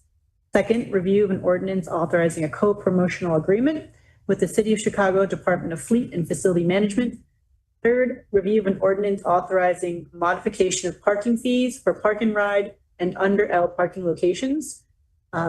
Lastly, review of an ordinance authorizing a license agreement with Mobile Money Incorporated to install, operate, and maintain automated teller machines at designated rail stations. The committee also reviewed 1 contract. The committee then placed 4 ordinances and 1 contract on the omnibus, and the committee approved and recommended for board approval 4 ordinances and 1 contract. This concludes the report of the Finance, Audit, and Budget Committee. Is there a motion now to approve the omnibus? So moved. Second. The motion to approve the omnibus has been made and seconded. We'll have a roll call vote. Director Ja? Yes. Director Cahill? Yes. Ortiz? Yes. Chairman Barkley? Yes. Director Lee? Yes. Director Eady? Yes. The motion to approve the omnibus is approved. Our next order of business is the construction report from Grace O's, our Vice President Modernization Project, Steve Masheri, Vice President of Capital Construction, and Juan Pablo Prieto, our Director of Diversity Program.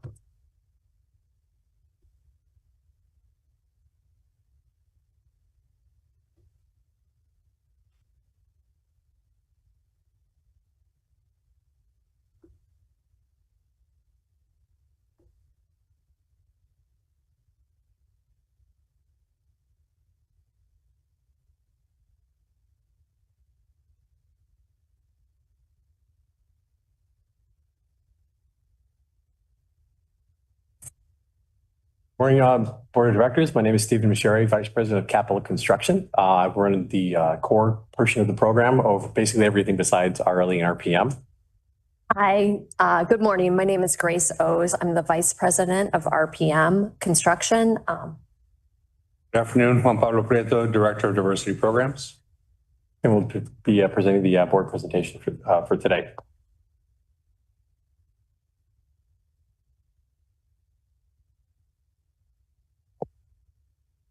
Today's presentation will be similar to what Mr. Mooney typically prepares, which talks about the state of good repair projects, followed by ASAP, and then our customer facing projects, the refresh and renew, and then we'll finish up with the RPM project.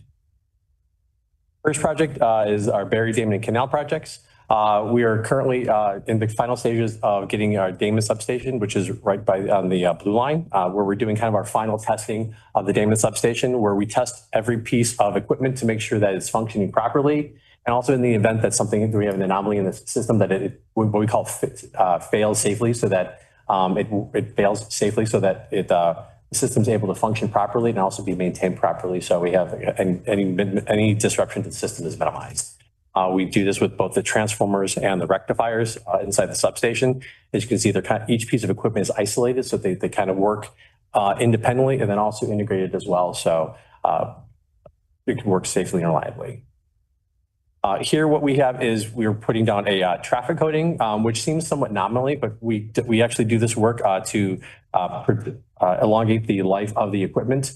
So what we do is we put down this protective floor coating that essentially mitigates dust getting into the air, which typically in your house seems like something that would be pretty trivial. But if a lot of that dust that's in the air gets into the equipment, can reduce the life expectancy of the equipment. So we do this in all of our substations, so that floor coating actually keeps the dust down. So when we do our normal cleanings, it doesn't get into the equipment, which again increases the reliability and life expectancy of the equipment that we're putting online.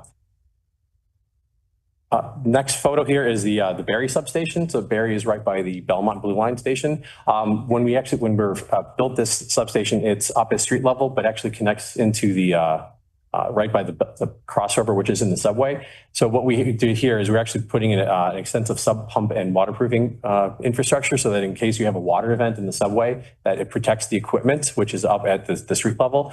So we're kind of able to isolate our infrastructure that's under construction right now. Here we have the equipment that we're wiring up for testing at Barry, which we're expecting to have come online later this fall.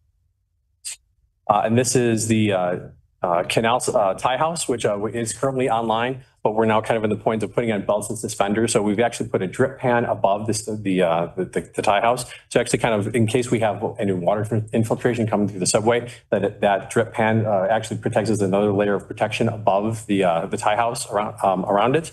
And then the photo on the right shows kind of we're putting in a protective barrier for not just the equipment, but our employees as well. So as you can see, the yellow boxes, which the knife switches, if our employees have to access those knife switches, that there will be kind of a guardrail there so that they're isolated from the train traffic, which is on the left side of the photo. Next, we'll be moving into the Harlem Station bus bridge. So I think last time we presented saying that we did the big deck pour, which we're really excited about because we don't do a lot of bridges. So now that the deck is poured and cured, what we're actually doing is now kind of getting into like the next phase, which is pouring the sidewalks and the parapet. So it'll be where the passengers are able to get off the bus and then walk over to the station house, which would be considered Railroad North. So we poured that sidewalk area. And then here we're framing up the parapet wall, which is essentially kind of like with the little barrier that isolates the people walking from the area from the expressway below. So it's the aesthetic treatment as well as a protective measure.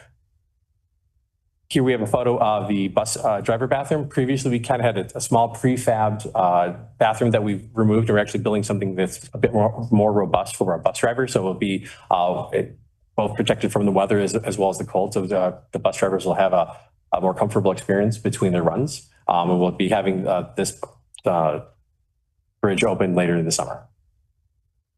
Moving into the ASAP program. I won't be talking about our PM and take any of Grace's thunder away from her, but we're talking about some of the other stations within the core program. So we have a couple of stations that are under construction, and as well as we have a couple of stations that are out to bid right now, as well as projects that are also under design. So we're moving ahead with the ASAP program in total. First station we'll talk about is the Lake in Austin, which is at the west end of the Green Line station. I know we had a ribbon cutting a couple of months ago, which was really exciting. It was a little colder back then. Since we've had that ribbon cutting, we've actually started building out the foundation of the main station entrance. So we've been able to sequence that work, which will kind of compress our time frame. So once our auxiliary entrance is opened over at Mason, we'll be able to kind of be already on our way of building the main station house over at Austin, so we can have this work wrapped up later this winter.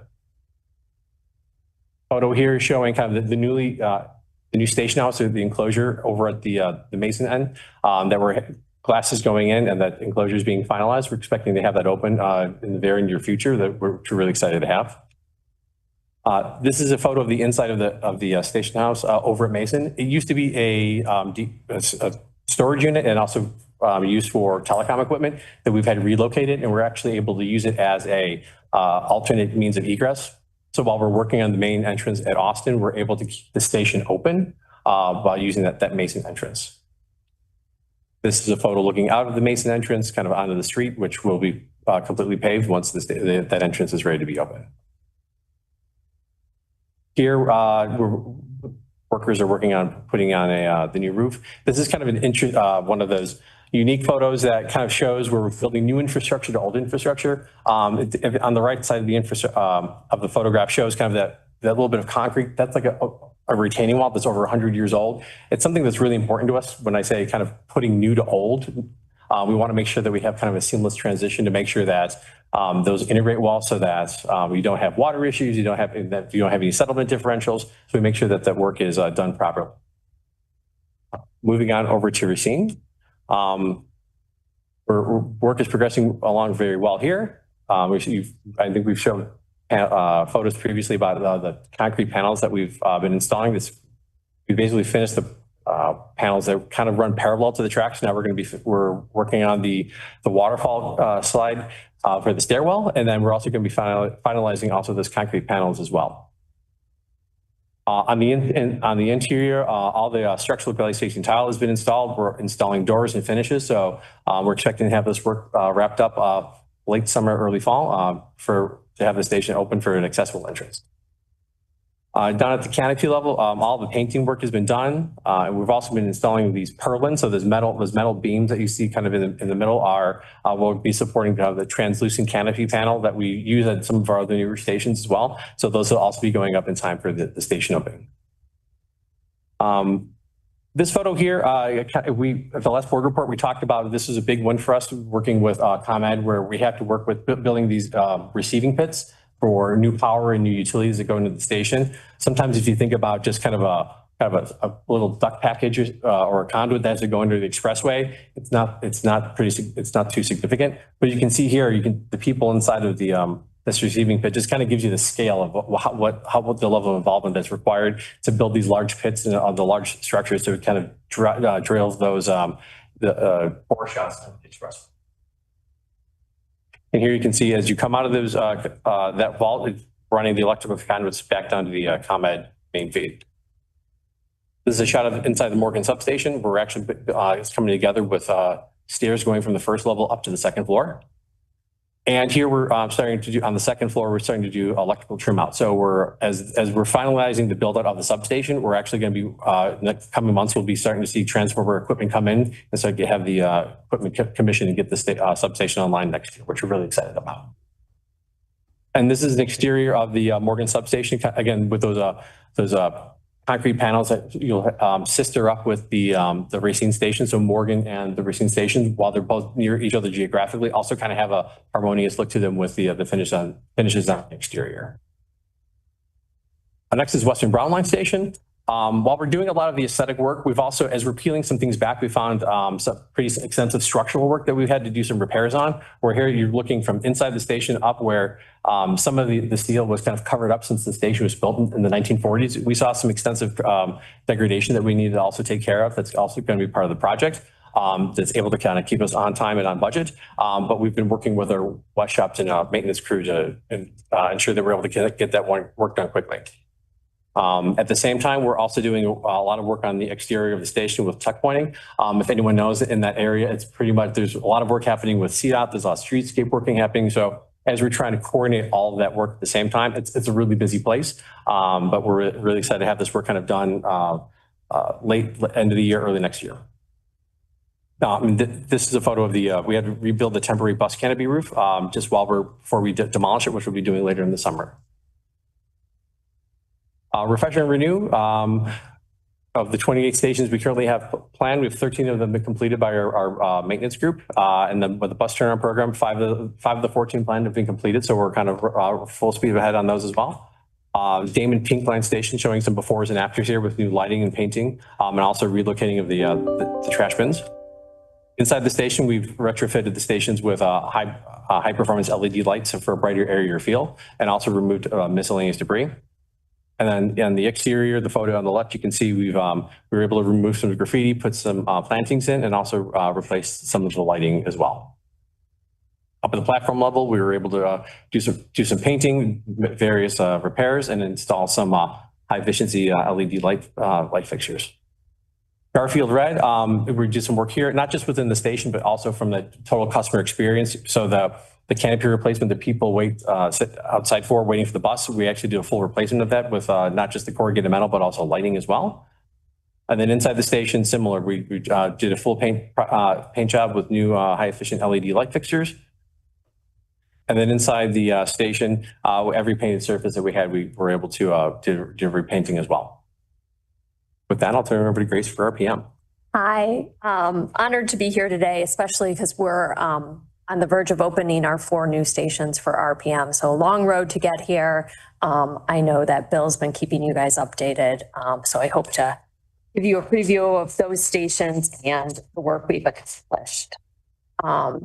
As we do, we start down in the red purple bypass area. We broke ground here back in 2019, building the bypass. And here we see the new North Main Line tracks above the new modern structure. And we're doing the finishing touches of our at-grade improvements. In this area, we have a plaza pavement below, which provides space for the community, but also a way for us to maintain this new structure as well and have access. So I know Bill told you guys back in May that we untangled what we had tangled up, and we are back operating 4 tracks on North Main and the new bypass in service. So normal operations, thanks to the support from rail ops during those phases, several phases to untangle that, but putting the finishing touches on down there. So up in the Lawrence to Bryn Mawr area, we are preparing to open the 4 new fully accessible stations. Here we have Lawrence. This is the furthest south and the least complete at this point, but we are putting the finishing touches now on this station as well. Here we see the new fare array within the station, ready for customers to start using that shortly.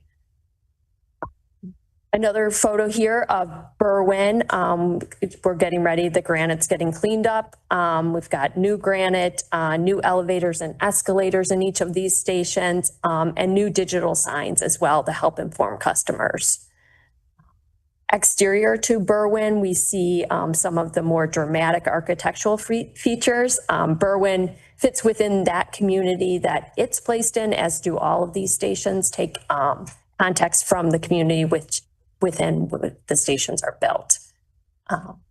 Go to the next one. So one of our most dramatic, Argyle, we've got the accent lighting. I know Bill shared that, and we've got pavers that are being finished up this week as we speak, and bright red colors there as well at Argyle as we finish that station.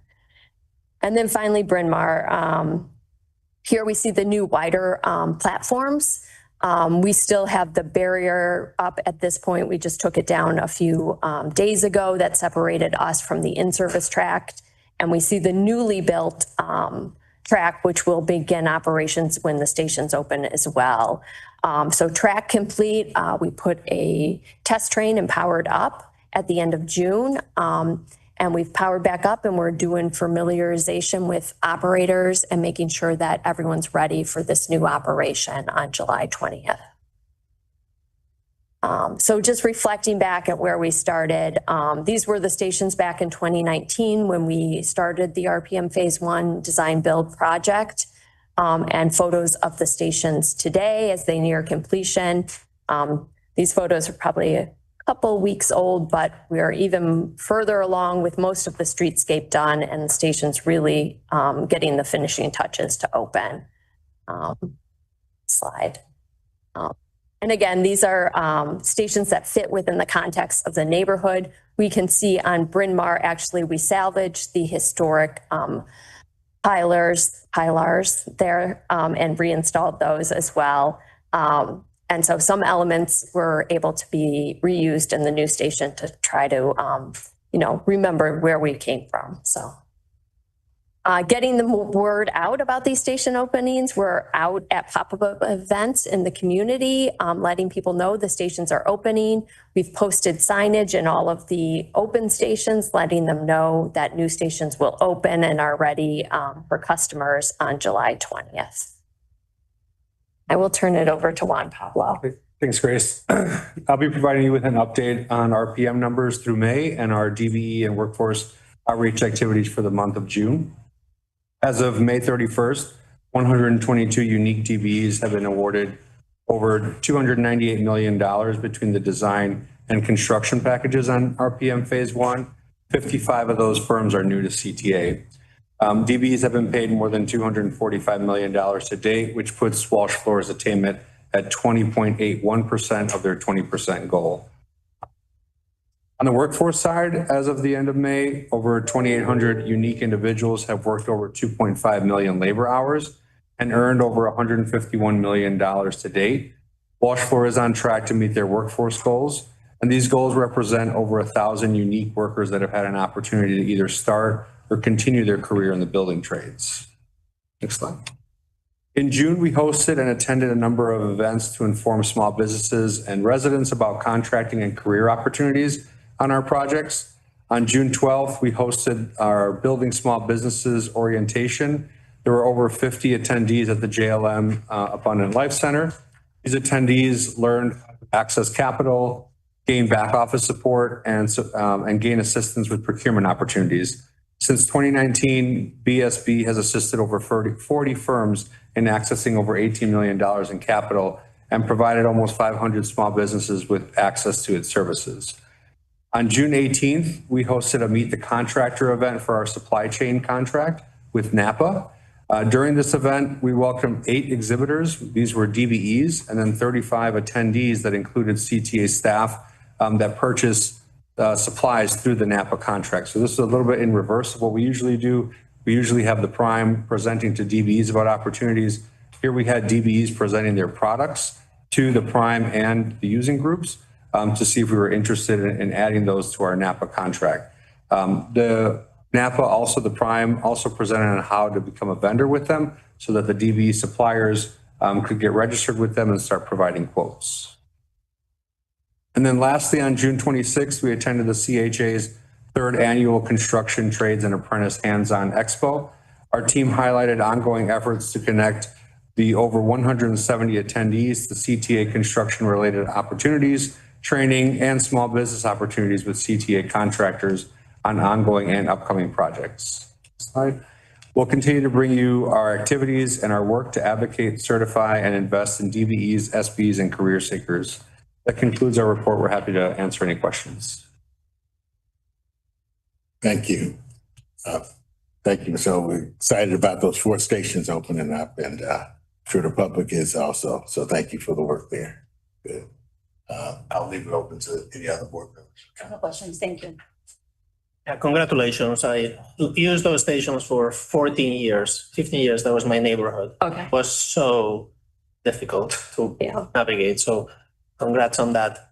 In the spirit of the improvements in safety, I think it would be good now to compare safety and security incidents before and after, because this is a whole different restructuring of the entire area, not just the station. So that would be an interesting data point to come back in 6 months and report back. I'm gonna lean on that comment.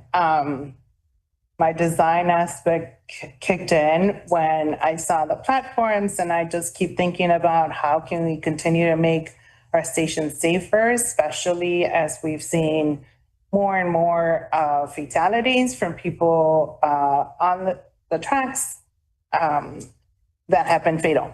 Small recommendation, I wonder maybe if you all thought about it or if there were other ideas, maybe even just putting a yellow line at some point so that, and others know that, passing anything here, you're really putting yourself at risk. I think something like that could be as small as paint and visually helping people understand this is danger, don't go past this line until the train comes. Could be a really small but meaningful, detail that can help all of us be safer. Yeah, that photo, when it was taken, right, we hadn't installed what we call the tactile edge. So we do have a blue edge to our platforms, which also has a surface that helps people note that they have stepped too close. And we are always encouraging people to stand back from the tactile edge until the train has safely berthed in the station. So we do have that. I did notice in that photo when they were cleaning it up that they hadn't yet. That was one of the finishing touches we just put on about a week ago. So thank you. Yeah. Thank you. Anyone else? I'm just really excited that the ASAP program is moving forward. I know it's long and it's hard and it's the road ahead, but Yeah. gotta celebrate the wins when we can. So I'm excited. Thank you. Director Eady, any questions?